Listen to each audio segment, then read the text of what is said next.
dear beloved, Boss Mike Cervera.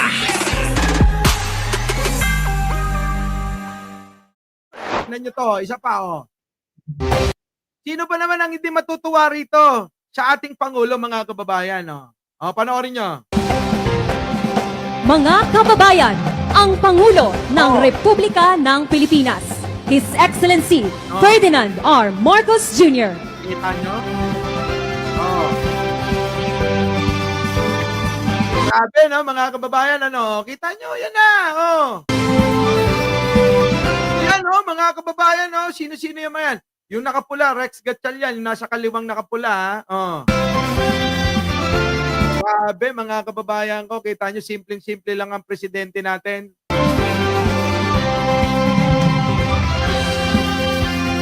Ay, grabe, Pangulong Bongbong Marcos, huwag mo masyadong galingan. Lalo silang naiinis dyan. Pag ginagalingan ni Pangulong Bongbong Marcos, pag maraming nagagawang proyekto, mga kababayan, naku, para silang sinisilihan. Para bang nililiyaban. Abay, masanay na kayo mga DDS dahil doon naman kayo sa impyerno pupunta Diba? Sa impyerno ang punta nyo Masanay na kayo na para kayong nililiyaban sa mga ginagawa ni Pangulong Bongbong Marcos. Diba? Impyerno rin naman ang bagsak ninyo. Tuloy. Sa puntong ito, ang ating mahal na Pangulo ay kasalukuyang umiikot sa mga kadiwa booths na may... Alam nyo kung saan yan? Sa Mindanao, mga kababayan. Napakaraming tao dyan, mga kababayan. Ayan, daming tao! Dami! Ayan, Ladies and gentlemen, the President of the Republic of the Philippines, His Excellency Ferdinand R. Marcos Jr.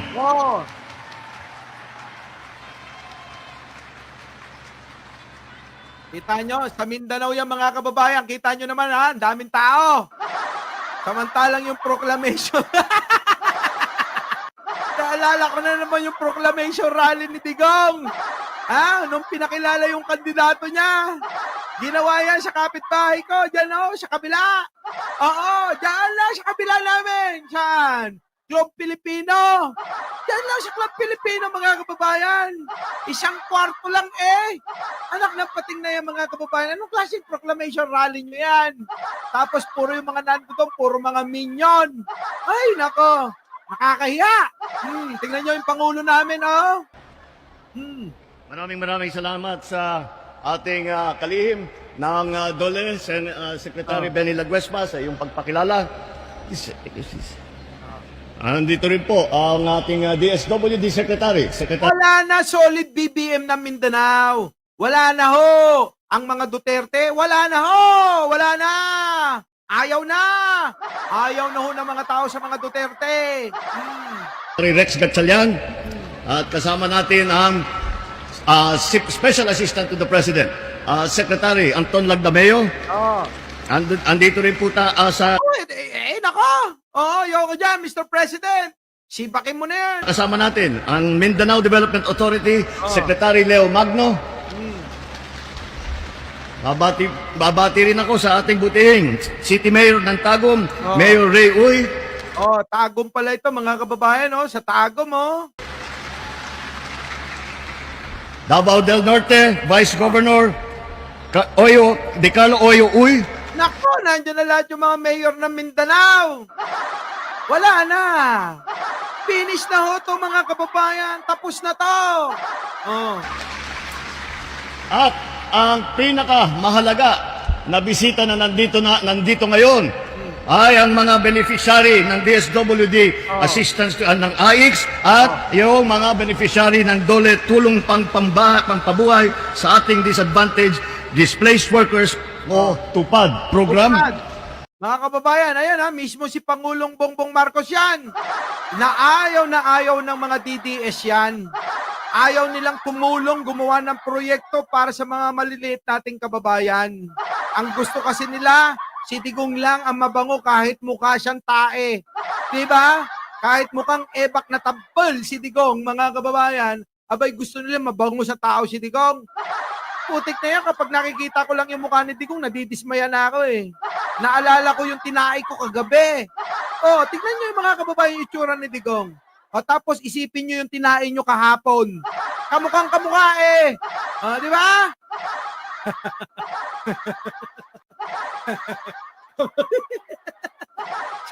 Natatawa rin ako minsan sa punchline ko eh. Mga kababayan. Pero mukha-mukha yung tae ko ni Digong kahapon.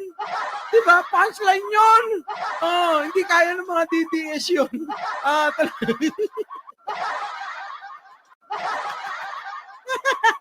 Ay, masakit sa dibdib. Ewan ko ba?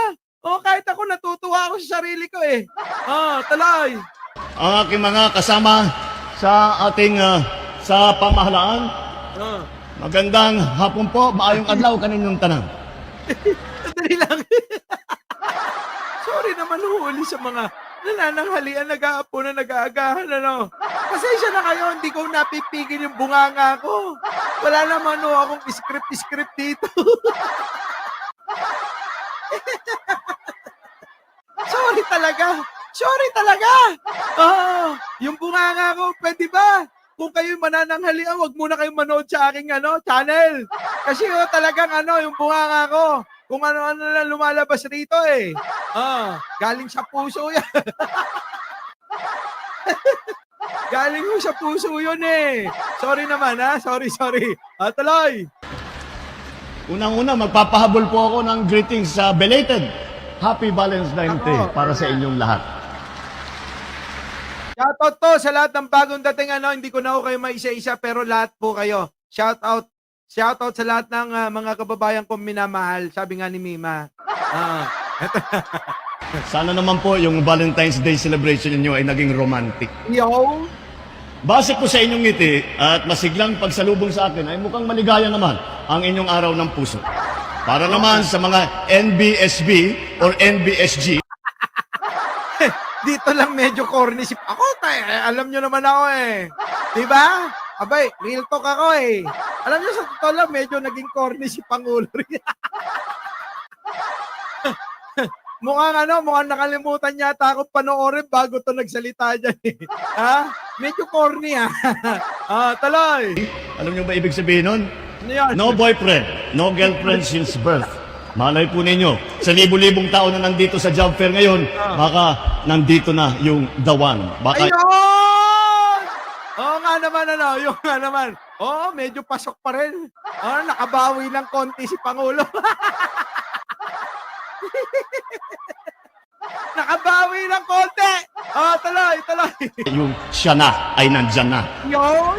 Sa mga, at Dito nga lang sa channel ko may nagkakatuluyan eh. Diyan pa kaya? Di ba? Medyo corny kasi kanina mga kababayan. Buti na lang nakabawi, Sally Garcia. Thank you. Di ba? sa mga totga, o ano naman yung totga? The one that got away.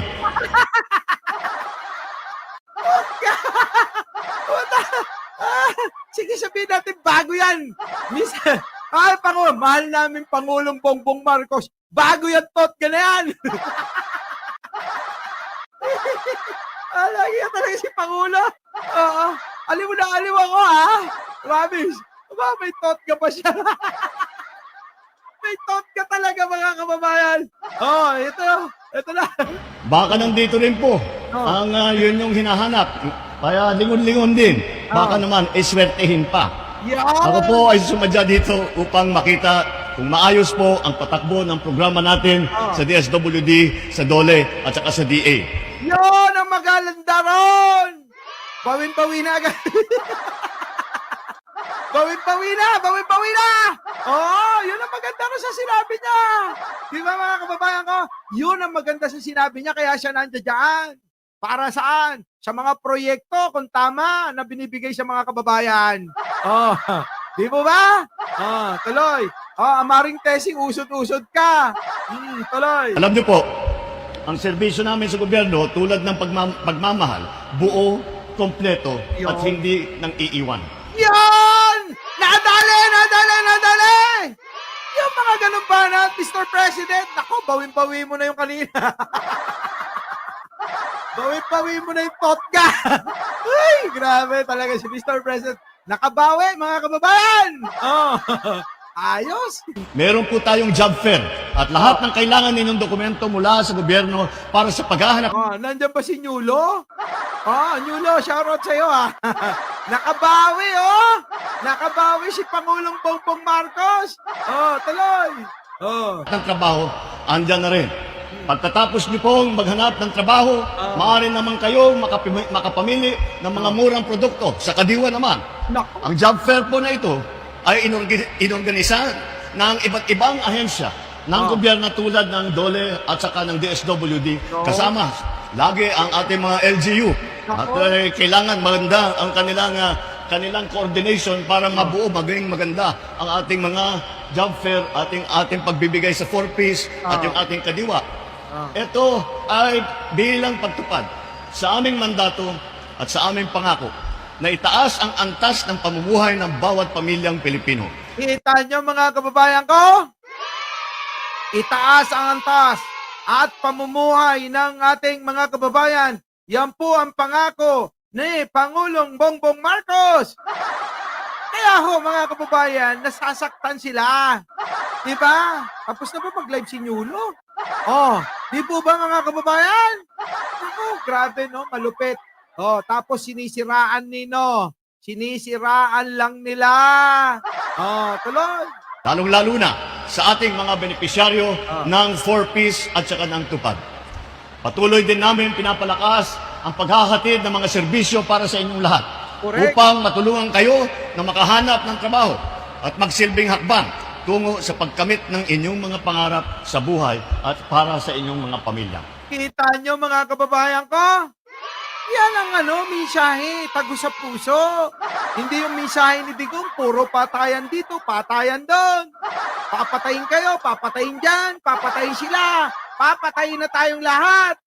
Para si Saro na lang matira. Di ba? Grabe. Pero si Pangulong Bongbong Marcos ano ang bukang bibig? Pangkabuhayan, pagtulong, pagmamahal. Kita nyo? Yan ho dapat ang namumutawi sa mga labi at lumalabas ng mga salita sa ating Pangulo ng Pilipinas. Kaya ho mga kababayan, sa susunod na pangpanguluhang halalan, humanap tayo ng katulad ni Pangulong Bongbong. Wag na ho yung patayan dito, patayan doon. Hindi lang bastang pagbibigay ng trabaho, ginagawa rin natin ang tinatawag na matching. Pinagbabagay po natin yung mga kakayahan ng mga naghahanap ng mga aplikante doon sa trabaho kung saan bagay siya, kung anong klaseng trabaho na kaya niyang gawin.